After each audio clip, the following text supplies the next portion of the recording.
Selam aleikum hoxh, dua të fal namaz, a falet para syfyrit apo pas, dhe cila janë fjalët që duhet të them. Wa aleikum assalam wa rahmetullah. Atëherë pas syfyrit, pra pas I mbyllim syfyrin që hyn koha e sabahut, kemi namazin e sabahut.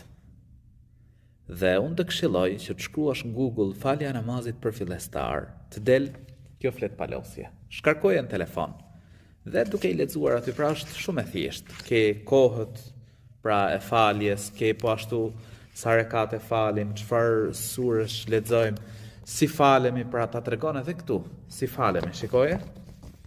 Tu ta tregon edhe veprimet që bëhen. Me radhë. Kështu që unë të këshilloj të shkruash në Google falja e namazit për fillestar, del kjo flet palosje, e shkarkon pra në telefon dhe I lexon aty. Duke I lexuar aty, pra falesh. Allahu I rujt. Allahu ta mundësoft që ta falesh namazin. Amin.